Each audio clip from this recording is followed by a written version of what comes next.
So this is actually a continuation from my previous video, which if you haven't seen will be in the corner now. There's so many other things I could do, dude. I could do Marvel Rivals. I could do Beastie Ball. I could finally make a Yu-Gi-Oh video, but no. After making the previous video, I learned that after the credits of the game, I was asked a yes or no question, and the guy was saying nonsense anyway, so I mentally flipped a coin and got booted back to the title screen. So I assumed that that was it. Take a couple weeks, churn out a video, bada bing, bada boom. And then I learned that if I said no, it would start an entirely new game, which is labeled New Game Plus, which most would assume that New Game Plus would not mean new game inside existing game. But no, I'm the dumbass. My name's Galady, but you can call me G, and this is Zeke too. Read Catcher in the Rye, you might find it relatable. That's the... what? So thankfully, I saved right before the final boss, who still pisses me off that it's scripted, and that it refused to open itself up to ending the fight, so this took 25 minutes. We're off to a great start. Oh my... that was so loud. Okay, say no, and now Yeek 1.5 plus Trinity and Knuckles or some shit. What the fuck? Nope, never mind. Y2K2, Benevolent Psychosis. The credits rolled, dog. I can ask ChatGPT for a terrible title too. You're not special. Wow. That's pretty good. So it starts by Michael finding a chained up Alex and sees Allison and decides to shoot her instead, which then transitions into the Essentia electrocuting the pond below her while 3 entities drag this guy into the pond, and oh my god, I hate script writing for this dude. So our protagonist for this evening is named Surreal, which is a Phoenix Wright-ass name if I've ever heard one. And I guess our god, maybe, warns us about the Onizim Man. And our Mrs. God, I guess, turns us into Hatsune Miku, gives us a sword and 2 fairies, and we confront the guy who got dragged into the pond, Crow. He was actually part of the normal game, but didn't have a big enough role to mention. Here's where the footage would be of Crow at the base game if I didn't, delete it. Oops. He throws hands with us, gets mopped, and runs off. We catch up and he calms down and explains that him drinking from that pond made him go half insane, and I guess his other half is apologizing for calling us a hag. Not too much time later, we find this pond, and he talks about these visions he's having, who are about the Onizim Man, who I guess is Alex's true form? And to stop him from appearing here, we have to burn some entities. Understood. While on the way, they mention to each other that the reason the Onizim Man exists is an egregore, which isn't a made-up word, and that's the most shocking thing so far. An egregore is Santa Claus. It's a really good example. Hold on. When the season rolls around, people get into the, the holiday spirit and becomes the season of giving, even though Santa himself isn't real. Spoilers, I guess. So in that sense, that's what Onizim Man is. And the Essentia is the one who nails it in. I guess. I am inclined to believe. They also start saying memes in the literal sense, and I'm too chronically online to see it that way. Also, they start laying these books around, and I'm good. That's like 6 pages. So the goal is to grab some kaiju body parts for a Soul Shaker, and hey, these things did get used somewhere. And of course, no game would be complete without a fishing minigame, and a dead body at the bottom, no less. So we found the first entity, who was Alex's.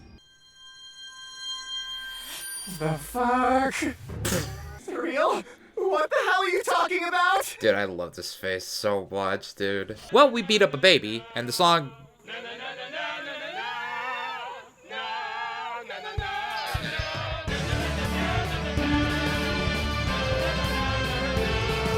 It's a song, alright. Afterwards, we get spit on in a Carrie section? Well, we did this already. So Carrie here gets a new party member, Asuka, who's been working on a movie with a guy called Kasage X. And if I could tell you anything useful about either of them, I would. Just roll with it. So now Alex is the good brother, and Rory is just a guy to her. Before we end the Carrie section like before, the carrier? I wrote carrier? We fight Kaiju Mechajaw, because we do. And I just think it's cute that he destroys the towers on his team when he attacks.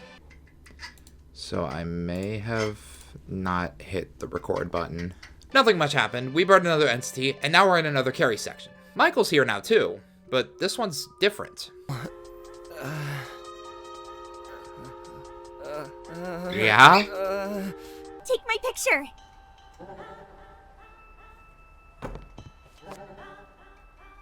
Damn. One day, you'll forget the dark game existed, and you'll finally be useful. This might just be a different timeline, because Alex is also helping us cross. We meet back up with him, and hey, back up! Alex breaks character, question mark? He's squeaking! What the hell? I'll fucking kill him. Kill the homeless guy again. And back to Surreal, who prays at the graveyard that is actually a moon shrine, by the way, and God throw down a ladder to climb to the moon. Crow says that this entity is him. His entity manipulated others to viewing the outcome that he liked, as if him saying that changes anything. Flip back to Carrie, and we learn that she's Alex's step-sibling because his mom gets very pissy about us. This her? This your bastard? Dude. Grab it. Grab it. Grab it. Make sure it's something appropriate for baby Alex. Oh. Yeah? Make sure it's something that has action in it. Wah-ha! Dude, what the fuck is going on? Remember we saw this on our first date?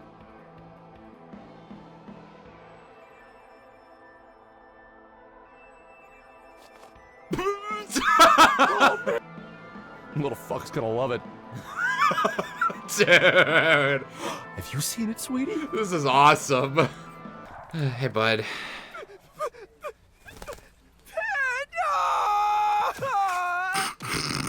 Well, we go do all our chores and turn on like a 6-hour R-rated movie for 3-year-old Alex. There's no world where any of this is important, but the hug's cute. Jesus, Avril, you baby him. He's gonna be a bigger fucking freak than he already is. Don't talk about him like that! Please, you've saddled me with this albatross and act like everything's fine. Avril, you're being a bitch. Then Sammy appears and crowns us, which makes us an angel?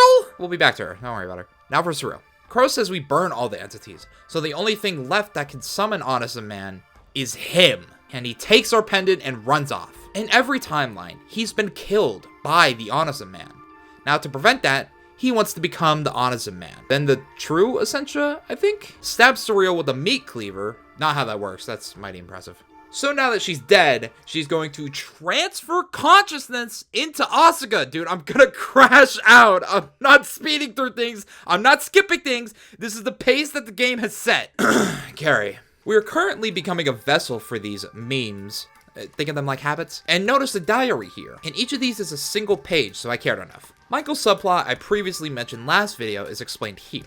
He was trapped in Alex's soul and managed to create not only Onism, but the demon auction, which let him find where the true Alex is. Not Onism Man, not the Essentia Alex, just the true Alex. I think it might be the Alex he's trapped in. I don't care enough. Using Onism, he's able to connect to his other timeline selves and become the Essentia Michael. Also, Crow's entity is also an alternate reality version of Michael, and I think this is it. This is my lowest point. Time for a couple scenes. We'll be acting as other... Is that real? Huh? Here we're normal Carrie, I guess. Play some ball with Rory, who is not even close to Rory's voice. It's weird. Yeah, I finished the first arc. Evil has to get a job. And then we talk about the horror of Babylon, which is hilarious. Oh, it's real. You stopped me a lot. Okay, I get it now. All we're doing here is making ends meet, both with Rory, Chandra, and finally, Michael. This game looks very weird when their lips flap. I don't like it. Turns out Sammy isn't real and only exists to push every Alex to their way to Onism, so they can either fuel other Alexes to do their job or to do their job themselves. At the end of the normal game, Michael shooting himself was intentional. It was so he could imprint, get into his mind, become as mentally omnipotent as he is, to finally end this. Michael hands us his gun and to kill Onism Man. However, as soon as we break free, our aim gets shaky, our pupils dilate, and then...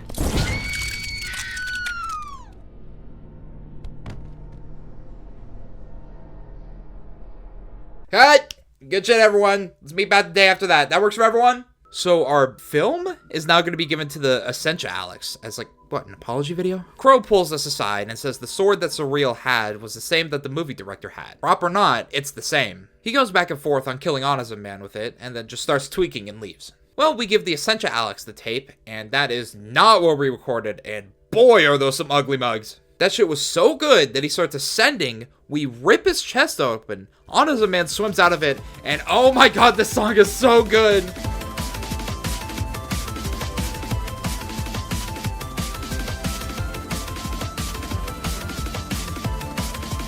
Why does he have 2,000 health? Man, it sucks. You're basically forced to lose so you can put Carta on Asuka. She won't have any otherwise. And Surreal has a Carta that heals other Carta and ally HP at the same time, so we just circle jerk Carta until we win. Realizing that further damage won't work, Asuka cuts the ties that bind to summon 2 level 4 or lower monsters. Well, we found the true Alex, and Michael wants to cap him right then and there. But before he can do that, we give Alex... I don't think so.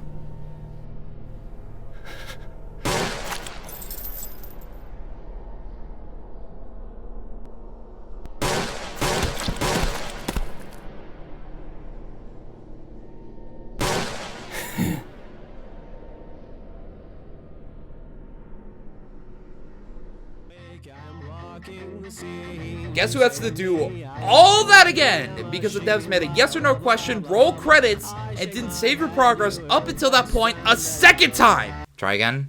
Yes. Dude, does it actually make me fight the boss again? No way. Dude. Dude, I'm gonna crash out. We cut Michael free from Alex, and with nothing else binding Alex, free him too? What does it mean? What does it mean? What is going on? What does any of this mean? I don't care. I don't care. They're acting like I should care, but I don't. And then, nope, no more credits. They had Beatrice working on that game. Didn't that bitch get mad? So now what, buddy? New Game Plus Plus. Oh my! From what it looks like, New Game Plus Plus is actually just New Game Plus. And New Game Plus is just a new game. I can't be blamed for thinking otherwise. So, how much does this clear up about the original game? Fuck if I know. But it had a fishing minigame, that's gotta be worth something. The thing is, there's nothing on the market like Geek 1.5. Besides maybe Everhood, but that's going for something different. Dude. Oh my god. Eek is trying to be about a dream-like experience. Similar to a dream, it takes crumbs of realism and breads the nonsense chicken and throws it into the 300-degree epilepsy oil. It's not supposed to make sense. That's kind of the point. It's like expecting a roller coaster to have 6 turns or else it's terrible and then getting upset after the 3rd loop. Like, what do you want? Actually, why am I even ranting? I'm not trying to prove anything. I'm just coping with the fact that I used to like the game ironically, and now I like it unironically. You know what that does to someone? Dude, oh my god, the final boss music. Oh, no more Yeek. No more. No, I'm done. Next one's an FGC video. Go sub or something. I don't care. Bye. I'm leaving.